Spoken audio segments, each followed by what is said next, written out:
જેના બેડા ભઈ ના હોય નું મુકટમ થઈ જવું.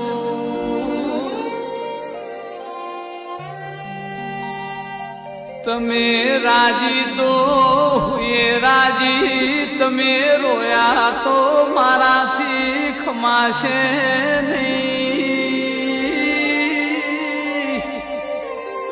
જેનું કોઈ નથી ના માટે હું ભોવન થઈ જઉં.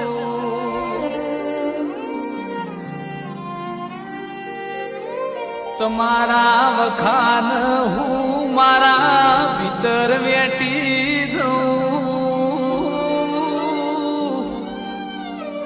તમારા વખના પલળેલા પોપણ હું ગોગો લુખી